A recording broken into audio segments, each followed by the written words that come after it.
Olá, meus irmãos, graça e paz seja convosco. Para mim, é uma satisfação hoje estarmos aqui juntos estudando a Sua palavra e no Dia dos Pais, né? Eu queria fazer até um comercial aqui da camisa que eu tenho, olha só. Dá para você ler? Deixar um tempo para que você possa ler, tá bom? Então, assim, hoje é uma data que se comemora o Dia dos Pais e muitas histórias são faladas sobre isso. Eu não vou entrar nessa questão, porque nós iremos então entrar no assunto da escola sabatina, mas eu não poderia deixar de parabenizar a todos os pais, assim como eu também, né, moro com meu filho e sou pai. Para mim é uma dádiva do Senhor ele ter me concedido a bênção da paternidade. Essa expressão pai, ela é tão assim, tão importante que na época da Bíblia, né, na época do Oriente Médio, na época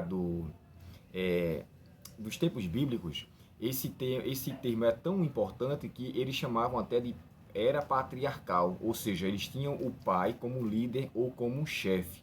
E essa expressão denomina-se aquele que deve ter respeito, aquele que tem que ter algo para oferecer e ser de fato o líder em si.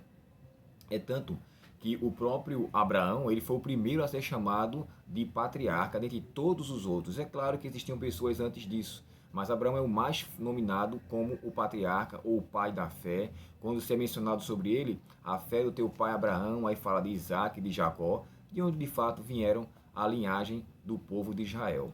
Porém, o que me chama a atenção é que, assim, diante de toda essa situação, a gente reconhece que nós temos um Pai maravilhoso, um Pai bondoso, que é o nosso Pai Celestial.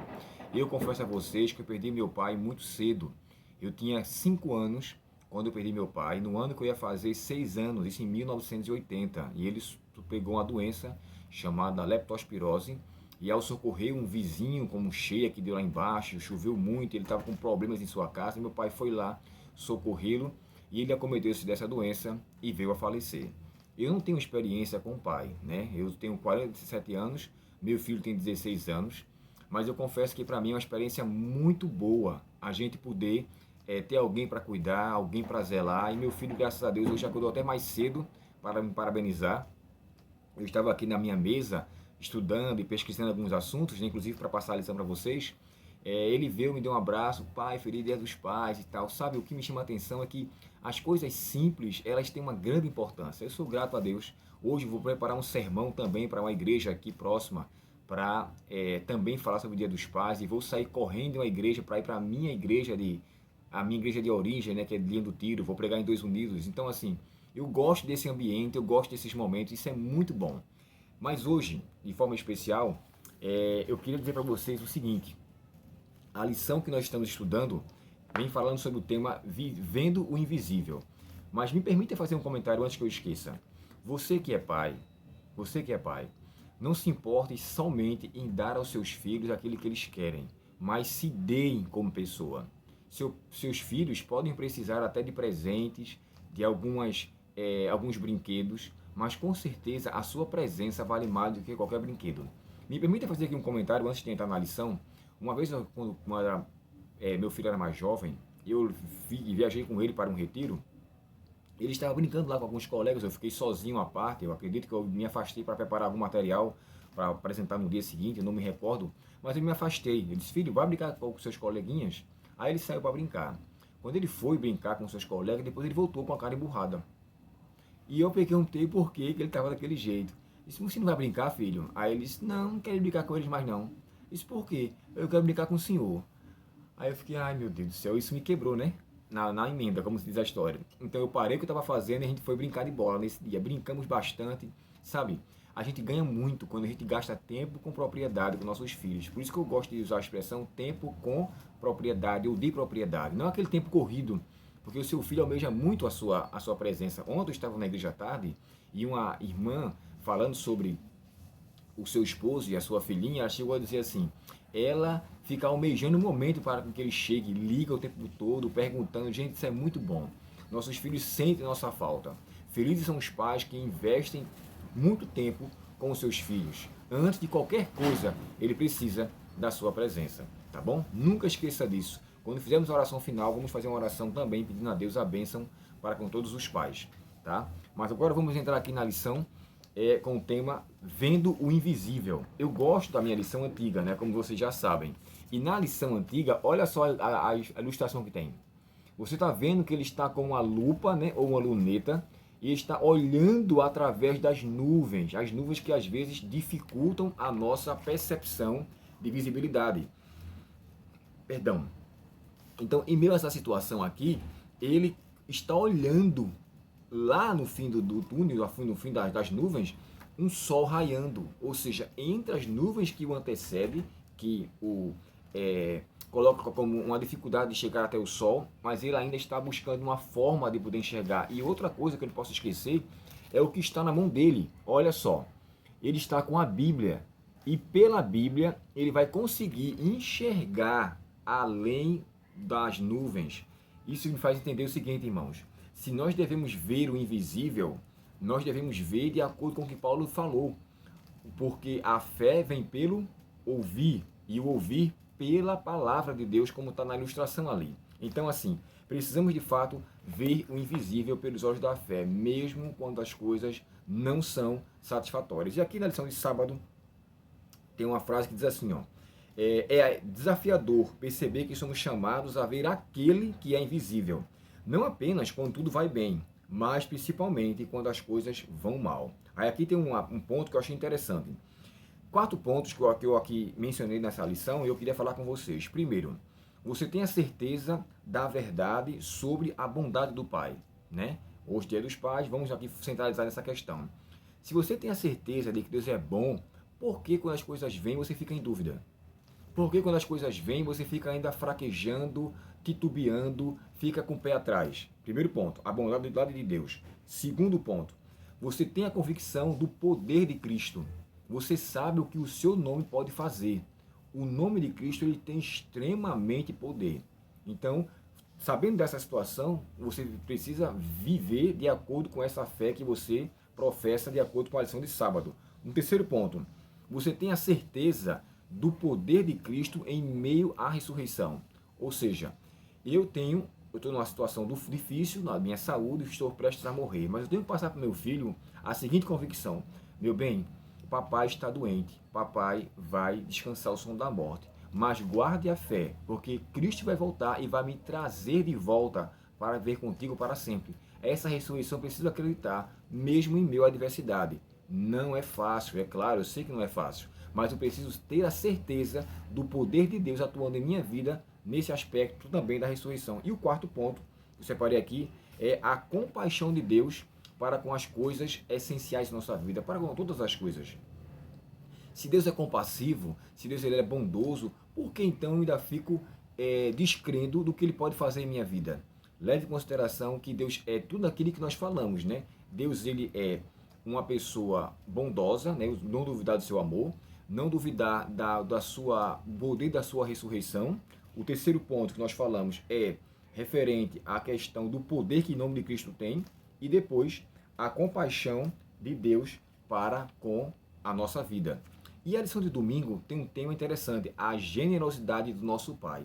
E isso aqui é muito interessante porque o texto que aqui é mencionado, irmãos, é o texto de Romanos. E quando vocês lerem o livro de Romanos, leia no contexto do qual Paulo escreveu. Esse livro de Romanos, tanto a carta aos Gálatas, eram os livros mais assim animadores para um período de Martinho Lutero, quando ele então precisou estudar um pouco mais para poder refutar aquilo que estava predominante naquela época, onde a salvação envolvia indulgências, onde a salvação exigia obras, e aqui ele aprendeu que a salvação vinha unicamente pela fé, onde ele depois escreveu um livro chamado 95 Teses da Justificação pela Fé. Não escreveu um livro, mas escreveu lá suas teses e colocou lá no muro, na parede, na porta do palácio, lá na Alemanha. Então, assim, levando em consideração sobre esse livro e a importância que ele tem, e quando Paulo escreveu, ele escreveu esse livro, irmãos, para tentar levar o povo à consciência em relação às falsas heresias que estavam ali perambulando. Paulo, antes, quando ele escreveu essa carta, ele nunca tinha ido até então a Roma, ele só vai a Roma depois, mas ele estava preocupado e então escreveu uma carta para com que o povo levasse em consideração aquilo que eles estavam envolvidos ali. E um outro ponto que merece consideração é o verso que está no capítulo 8. Eu quero que vocês leiam depois em sua casa, verso 28 até o 39. Diante de todos esses versos, irmãos, que tem aqui descrito, Paulo tem um ponto que eu queria salientar aqui. Ele chega a dizer assim, ó, porque nós fomos eleitos para a salvação. E é interessante essa expressão, porque, com todo respeito aos nossos irmãos calvinistas, que defendem o ponto de que, uma vez salvo, salvo para sempre, nós agora estamos sujeitos a uma graça irresistível e não faça que você, qualquer que seja que você faça, você será salvo. Isso não parte nem de Paulo, nem de Pedro, nem nenhum dos apóstolos que escreveram as suas cartas aqui no Novo Testamento, e nem no Antigo Testamento, para tratar então. A salvação, ela é uma graça de Deus para aqueles que aceitarem, e não é algo que Deus escolhe para um propósito. Observe aqui o verso 29, que diz assim, ó, pois Deus conheceu o que de antemão, porque Deus conheceu de antemão os seus e o que aqueles a quem ele predestinou, para se tornarem semelhantes à imagem de seu filho, a fim de que ele fosse primeiro entre os muitos irmãos. Mas deixa eu parar aqui. Nessa expressão que ele fala, aquele que de antemão os predestinou. Gente, quando Deus usa o termo predestinou, isso tem a ver com a sua presciência ou a sua onisciência. Deus conhece o futuro antes do início. Deus conhece todas as coisas. E aqui quando ele fala que ele escolheu o que ele predestinou, não quer dizer que foram alguns privilegiados e outros descartados. Se eu fosse levar em consideração isso aqui, eu tinha que refutar muita coisa na Bíblia. Quando Deus fala no livro de Ezequiel assim, porque eu, Senhor, não tenho prazer na morte do ímpio, antes que o ímpio se arrependa. Então, se ele está mostrando que não tem prazer na morte do ímpio, e o desejo dele era para com que ele se arrependa, ele sabe quem vai se perder, ele sabe quem vai se salvar. Só que Deus não determina esse seu conhecimento, porque não nos cabe saber sobre isso. Em sua presciência, onisciência, Deus sabe quem vai ser aceito a ele e quem não vai aceitá-lo. Porém, ele fornece a salvação para todos. Um texto muito conhecido nosso é o João 3,16, porque Deus amou ao mundo de tal maneira que deu o seu filho. Então, assim, o amor de Deus gerou uma ação, o dar o seu filho. E agora ele fala, para que todo aquele que nele crê não pereça, mas tenha vida eterna. Então você entende que a salvação vem através de uma escolha. E eu escolho crer em Deus ou não. Se eu escolher crer nele, eu terei então em minha vida a oportunidade de transformação, renovação e mudança. Se eu resisti-lo, logo não terei como me salvar. Porém, a graça de Deus ele é concedida para todos. O próprio Pedro, quando escreve a sua carta, logo na primeira epístola de Pedro, ele diz lá, para todos os eleitos de Deus. E Pedro estava escrevendo também para um povo que estava espalhado, um povo que estava vivendo uma situação como peregrino, como forasteiro, pessoas que aos seus olhos estavam perdidas, mas ele não deixou de contar com a graça de Deus para com essas pessoas, a fim de que eles se voltassem. Então, assim, esse é um texto, esse outro que eu falei, eu sou o texto também, tanto de Pedro quanto o de Paulo, e tem outros textos que também poderíamos citar aqui, vários outros. Paulo chega aos Romanos, no mesmo capítulo, no mesmo livro de Romanos, a dizer assim, ó, Deus deu ao povo de Israel o arrependimento, sabe? Então, assim, ele nos deu a consciência, no capítulo 2, deixa eu ler para vocês esse texto, tá? Eu confundi agora o capítulo 2 com o capítulo 5 de Atos, porque no capítulo 5 de Atos fala que Deus deu ao povo de Israel o arrependimento, Atos 5:31. Então, é Deus que fornece o meio de você ir até ele, sabe? Só que, embora Deus faça isso, ele sabe se a pessoa irá aceitá-lo ou não. Mas isso não quer dizer que Deus predetermine uma pessoa para a salvação. Todos são eleitos a essa salvação. Todos são. Que fique bem claro.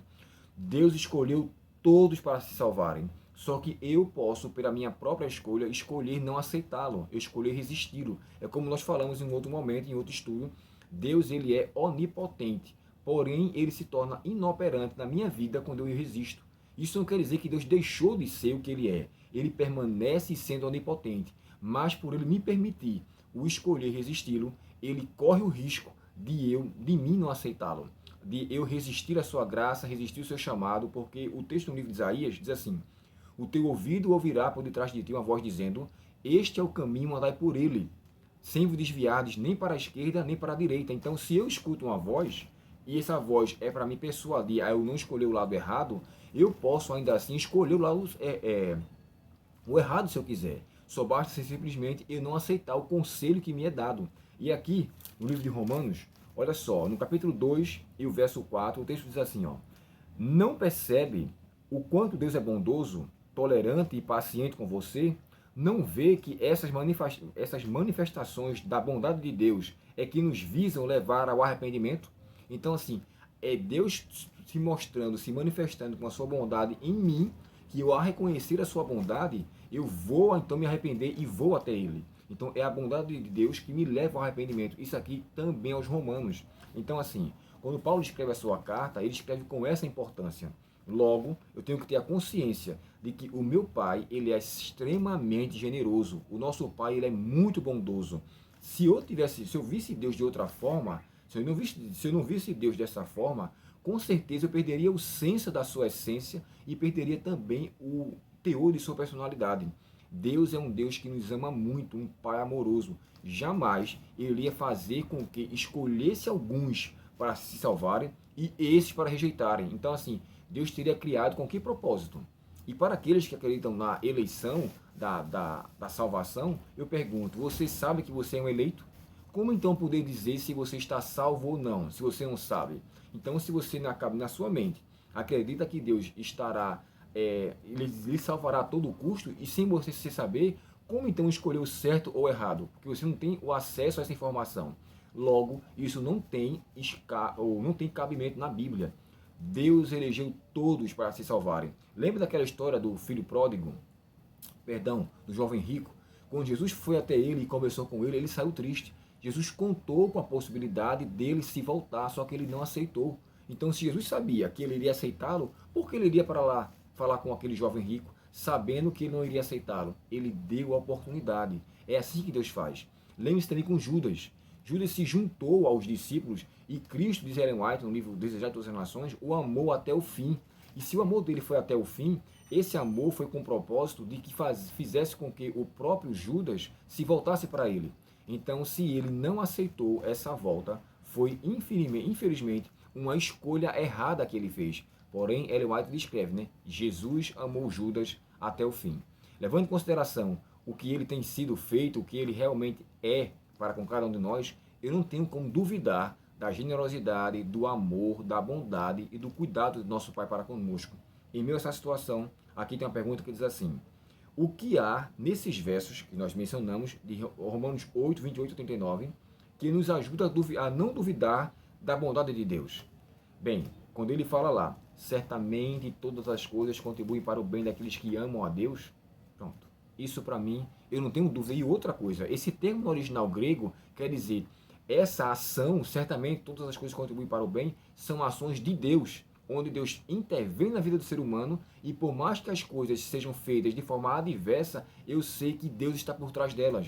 Então Deus me encaminhou para essas coisas que aos meus olhos podem ser desagradáveis, insatisfatórias, não aceitáveis, mas Ele me conduz nessa condição unicamente porque Ele me ama muito. Esse é o nosso Pai Celestial. Como diz no hino 192, conforme a tua infinita graça, ou é 191, agora me deu um branco. Ó Pai, perdoa a minha transgressão. Então, esse Pai de amor é aquele que de fato está disposto a nos salvar, a cuidar de nós e nos faz nunca perder de vista o senso de sua generosidade. Que Deus, portanto, nos abençoe e nos faça entender essa bondade de Deus para mim e para a sua vida. Oremos então ao Senhor nesse momento e também para todos os pais que estão hoje com seus filhos e que Deus os abençoe ricamente. Querido Pai Celestial, nós te agradecemos, Senhor, por termos estudado a Tua Palavra e conhecemos mais um pouco da graça misericordiosa e salvadora de Cristo Jesus. O Senhor, Pai, nos concedeu a eleição generalizada. O Senhor escolheu a cada um de nós para a salvação. E, infelizmente, Senhor, alguns irão escolher te resistir. Que não seja realidade os teus filhos que estão aqui conosco assistindo esse vídeo, que estão agora estudando a Tua Palavra, de maneira que eles reconheçam que a eleição do Senhor é para com todos os teus filhos que o Senhor os criou aqui neste mundo. Obrigado, querido Deus, por tão grande generosidade e amor. Nos dá um bom domingo. Abençoa todos os pais que estão assistindo também esse vídeo, que o Senhor os conceda generosidade para com seus filhos, que o Senhor os conceda bondade para com seus filhos e que eles sejam a semelhança do Pai que o Senhor tem sido para com eles, um ótimo Pai para os seus filhos também. Que o Senhor os abençoe e os conceda a tua bênção e bondade em suas vidas. Nós pedimos em nome de Jesus. Amém. Um ótimo Dia dos Pais para vocês. Deus abençoe e até amanhã, nosso próximo estudo, com a bênção e o cuidado de Deus. Até logo.